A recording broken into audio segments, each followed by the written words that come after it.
تاریخ سرزمین ننگرهار موقعیت دارد.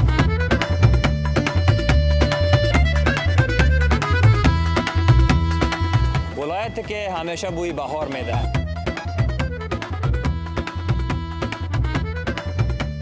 اینجا زندگی از سحرگاه آغاز می شود. آرام، گرم و پر از امید.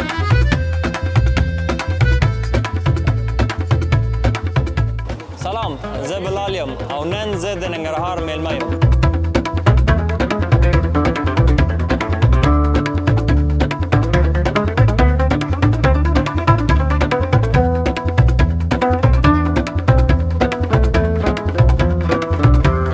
هغه ښار چې خپل خلک، خپل طبیعت او خپل کلتور سره ټولو ته انرژي ورکوي. راځئ چې په ګډه دا ښار ووینو.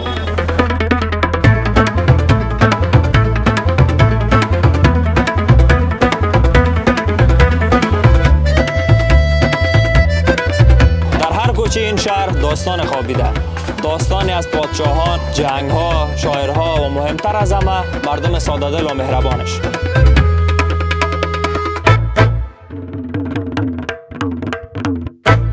نام جلال آباد از پادشاه و بنیانگذاران یعنی جلال الدین محمد اکبر گرفته شده. در گذشته پادشاهان افغانستان مثل امیر عبدالرحمن خان و حبیب الله خان جلال آباد را پایتخت زمستانی خود برگزیده بودند. اما روایت‌های محلی میگویند که جلال آباد به معنای آب حیات اشاره به رودخانه‌ها و دریاهایی دارد که از این سرزمین میگذرد.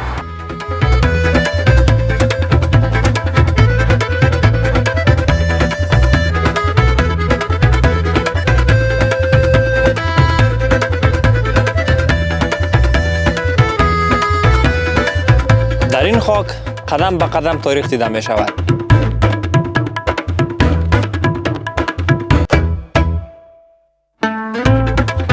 هده یکی از قدیمی ترین مراکز تمدن بودایی.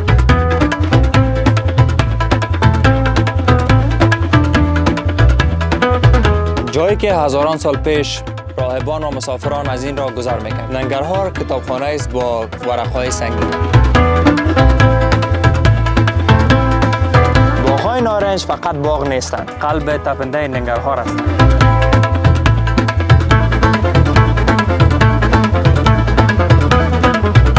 بوی نارنج نشانه شادی، آرامش و مهمان نوازی مردم این ولایت است.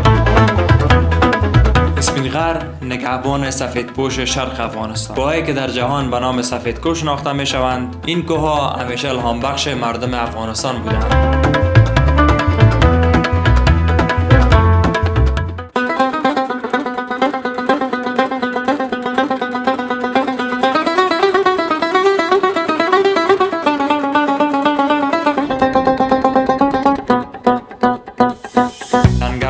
سرزمین آب است. رودخانه کابل از این ولایت عبور می‌کند و کانال‌های ساخته شده از قرن‌ها پیش زندگی را به شهر می‌رساند. اینجا آب یعنی حیات.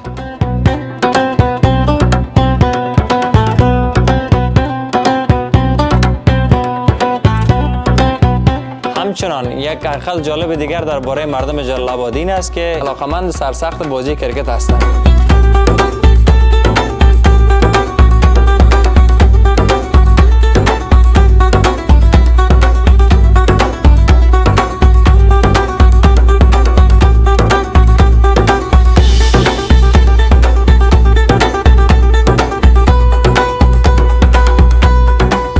روشن مخابراتي شرکت نه ډیره مننه چې د لوبغاړو تشویق کوي، د ټورنمنټونو برابري او د دوی مالی ملاتړ کوي.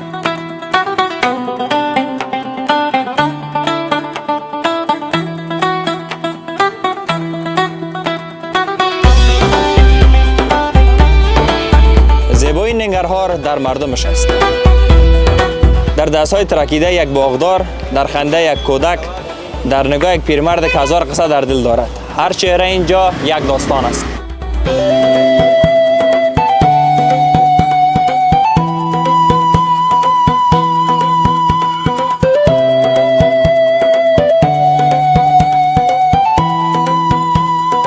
د روشن مخابراتي شرکت دا ویاړ او افتخار لري چې همیشه د افغانستان په پرمختګ کې او په مخصوص ډول د ننګرهار او ختیځ زون په توسعه کې مهمه ونډه درلودلې ده. د 4G شبکې د توسعې نه نیولې تر اجتماعي خدماتو پورې همیشه د ولس سره څنګ په څنګ ودرېدلی دی. په دې اواخرو کې روشن مخابراتي شرکت د کونړ ولایت او د ننګرهار ولایت د زلزلو څپلو سره ډېرې پراخې مرستې ترسره کړي. همدارنګه روشن مخابراتي شرکت د تعلیمي او ورزشي فعالیتونو یو مهم سپانسر پاتې شوی دی چې د ځوانانو لپاره مختلف فرصتونه ایجاد کړي.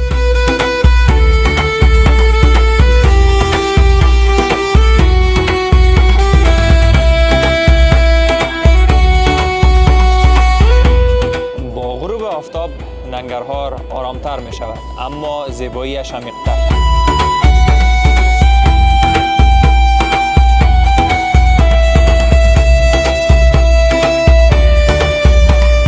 که آدم را به فکر فرو میبرد به این که چقدر این مردم، چقدر این خاک قابل احترام است.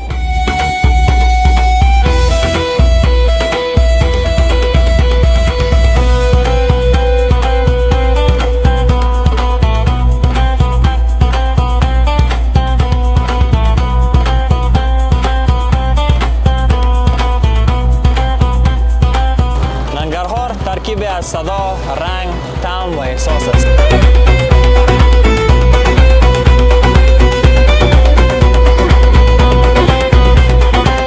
فرهنگی که نسل‌ها آن را حفظ کردند و هنوزم با عشق ادامه میدهند.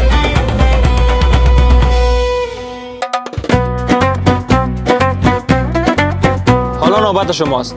از ولایت خود یک ویدیو بسازید، داستان هر چیزی که دوست دارید و با هشتگ ترابل ویت روشن به اشتراک بگذارید. ویدیویی که بیشترین لایک بازدید را بگیرد برنده آیفون 16 پرو مکس خواهد شد و یا چانس همراهی سفر با ما را خواهد گرفت. هر سفر درسی دارد و سفر من به ننگرهار پیش از دیدن مناظر طبیعی و زیبا تجربه زندگی و انسانیت بود. از مردمش یاد گرفتم که امید همیشه ساده است. در یک چای گرم، در بوی نارنج یا در لبخند یک رهگذر. تا ولایت بعدی، خداحافظ ننگرهار.